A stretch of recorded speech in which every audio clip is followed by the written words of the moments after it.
The new name for what we used to know as AlphaTauri is now official, and as expected, or should that be feared, it's Visa Cash App RB. Ed, how do you feel about the new name? Oh, I'm absolutely delighted. What a brilliant team name. No, actually, the one thing that's positive about it is you can legitimately say it's the worst team name there's ever been in F1. And to make clear the reasoning for that, I've got no problem with Visa Cash App. That's a perfectly legitimate sponsor to have in your team name. Team names and sponsors have long been a necessary evil, shall we say, in Formula One. Very good sponsor. Loads of people use Visa, but it's the complete absence of a legitimate, decent identity under that. It's just RB. There's already a Red Bull team on the grid. RBR, as it's known for short. And calling this RB just gives it absolutely no identity whatsoever.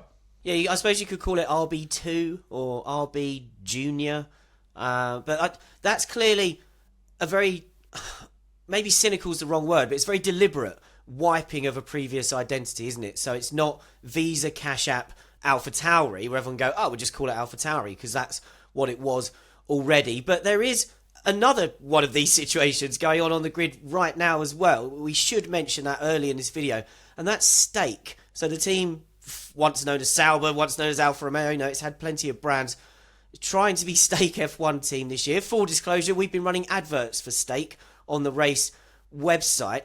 Is that the same situation as what we're seeing with what's now Visa Cash App RB, which I hate saying? I do think there's a significant difference, because this is a team that's going through a transitional phase. It'll become the Audi Works team in 2026. There's the underlying Sauber identity. So this is more of an interim measure.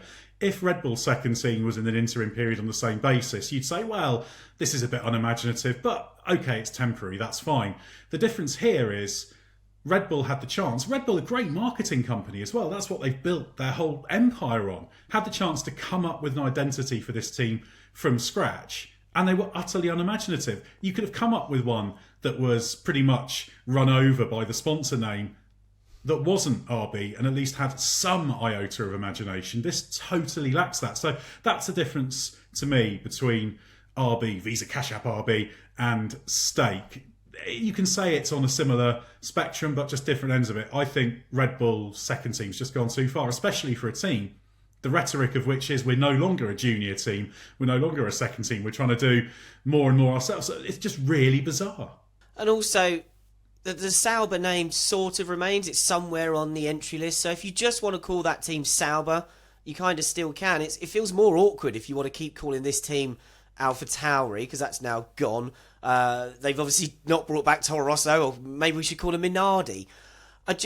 You mentioned there about the fact that we're hearing that Red Bull's been telling us to take this team, its second team, more seriously. We know that there's stuff going on in the background that I actually think is possibly the right move, which is moving the two Red Bull teams closer together. That there'll be more of a RB, Red Bull 2 presence at the Milton Keynes campus. Up to now, I would say they've not been using enough of Red Bull's parts. You've got this brilliant top team, the absolute best in F1, and the junior team, I'm going to call them a junior team, have still been doing their own thing. So where does this rebrand fit with the plans that we believe are from the ownership to bring these two teams closer together and to make the second team more competitive? Yeah, it's extremely curious because they're trying to position it as a stronger entity in its own right. And to achieve that, perversely, they're actually having closer ties later this year. I think the plan was around September. They're going to move their UK-based design operation into the Milton Keynes campus and use a little bit more of Red Bull stuff. For example, they're going to use the Red Bull front suspension. Presume it'll be the year-old spec, although they haven't actually confirmed that yet. There was some talk about whether they could get newer stuff as well. So this I find really curious, because on the one hand, you're trying to say we want this team to do better, we want this team to have identity, and we're going to give it this change of location and this extra tie-in with our team.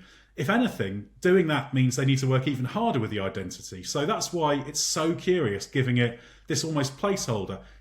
it's just it's like the first thing you might come up with when you're trying to think of something to call. You might say, oh, let's just call it RB for now, and we'll work out in a few months what we'll actually call it, and when the official name comes out, it'll be something better. And this identity question is really important because it gives the team a sense of identity, and that's being diluted by a little bit more moving away from Faenza. There's still a bit of the old Minardi spirit in that team, plus of course it's got its own history as Toro Rosso, then AlphaTauri, won 2 Grand Prix. Of course, so it's important for the personnel, but it's also important for the fans watching at home. It's going to be really difficult for commentators to decide what to call them. There's obviously this attempt to compel them to use the sponsor name, but the sort of short version, because we always refer to the underlying team identity. So AlphaTauri, okay, that was sort of a sponsor because it was a Red Bull fashion brand, but it gave the team a name and identity. This just doesn't work, and you can't go around saying, oh, there's an RB, because that'll confuse people with the regular Red Bulls. So it creates problems there. To me, it just signals that this team really doesn't matter to Red Bull. That's the biggest thing, and that's a shame for people working there. It's a shame for people watching. Why should you care about 10% of the grid? So it's just a spectacular own goal in so many ways. And again, there was a blank sheet of paper here. They could have done something really special with this identity, and it's like they've barely tried. It's astonishing, and makes me wonder how much Red Bull as a company has changed since the loss of Dietrich Mateschitz, because this feels like a very bland corporate move. And Red Bull, for all people may love it or hate it, you can never call it a bland corporate entity, so maybe it reflects some of that as well. Yeah, that's a good point. I hadn't really thought of that. As you said earlier, this is supposed to be the company in the world that's the best at marketing. And I think the AlphaTauri thing is briefly worth revisiting, because that was a rebrand. You know, they took Toro Rosso, which had been around for a long time. I always felt Toro Rosso should have been something like Red Bull Sugar Free when they bought it, but Toro Rosso had an identity. AlphaTauri was a grating change, but at least it was a Red Bull company related change. It was something that was in the Red Bull family. I didn't really like it. I didn't really like the idea that a company can just go, right, we want to promote something else within our business sphere now. But at least there was a relation, there was a commonality with the ownership. This is a big step away from that, to just go, effectively, the naming rights go to the highest bidder. And I'm uncomfortable with that as well, when we're in an era, we've entered into this franchise era of F1. We've got Michael Andretti, who we think is going to be told, there's no room for you, you can't come in. We're protecting these 10 teams. How does it sit with you if those 10 entities that are becoming protected can just change their name whenever they want, and that identity that you were talking about actually doesn't matter? Yeah, I think that's a big concern, and it's a big concern for outreach. They're trying to grow Formula One, bring in new fans, so having this confusing, slightly pointless team on the grid is very, very odd, and there is so much to be carried in a name. And that's why I actually think this is the kind of thing where almost F1 itself, Liberty Media, Stefano Domenicali, needed to intervene a little bit and say, come on, you can do better than that, surely. Because it just looks poor for F1, ultimately. And so it's all part of the show, isn't it? These are all elements that feed into it. And fundamentally, Grand Prix racing is those 20 cars, is those 10 teams. And having one of them having an identity that's completely lost and subsumed by design, I should add, is just not acceptable. The changing of names has become a little bit too frequent. I don't mind it so much when there's change of ownership. Sometimes there's necessity, but this is an extreme version of it. And others might look at it and think, well, perhaps we can do that. There always used to be limitations on how much you could change team names as well. So maybe there needs to be a little bit more of a crackdown on that. But I'd like to see F1 being a little bit more actively involved in this. It seems to be too late now. That ship has sailed, but it just sends out all the wrong signals in all the wrong ways. And you're right, when you've got entities like Andretti with GM, the Cadillac brand, wanting to come in and told, we don't think they'll add anything to F1, it's another team they can point at and say, well, what are they adding? Just very, very odd. Yeah, and I'm not going to pretend that teams like Sauber and what was AlphaTauri had massive fan bases or anything, but you're not going to get a fan connection if the name changes all the time. If this happened in other sports, people would lose interest, and you're going to want to stick with, you know, the names like McLaren and Williams and Mercedes, Ferrari, Red Bull, these teams that people can connect to. Aston Martin is another example of a team that's gone through quite a few identity changes, but it always felt like there was a reason. And again, the Aston Martin name is kind of a branding exercise, but it's one that's connected to the owner. Lawrence Stroll owns Aston Martin as well, and he owns the F1 team. So there's a connection there. You can sort of get away with that. The one that was cheeky for them really was Racing Point, which was deliberately bland so that it wouldn't carry on as a legacy once they rebranded to Aston Martin. But just a final point on this, Ed. This all comes against the backdrop of Zak Brown almost leading what feels like a one-man charge against the Red Bull regime for owning two teams. He's not happy with this at all. He keeps bringing it up at every opportunity he gets. With what Zak's saying about not wanting anyone to be able to own two teams, how does that sit with the fact that Red Bull is effectively saying the branding for its second team doesn't matter?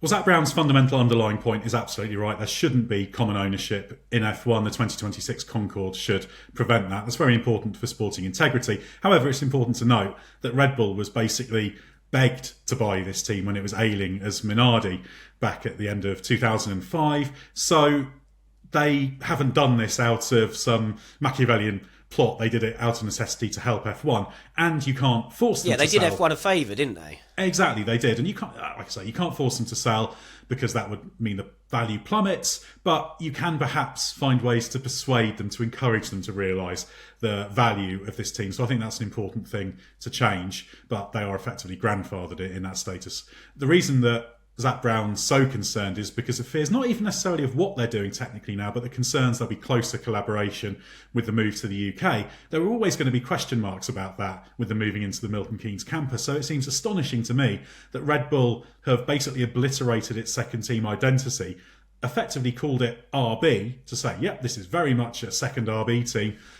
That's just going to add fuel to the fire as far as I'm concerned, in terms of people saying, well, this just isn't a team in its own right in any way. Something they've done quite well in terms of establishing over the years by having different technical directions. And it'll just say, well, look, this is just the same team. It's running out of largely the same premises. So, yeah, really, really stupid from that perspective. So that's the thing with this name change. It doesn't work for anything other than that team's bank balance. It's a terrible name, terrible for fans, terrible for those in the team.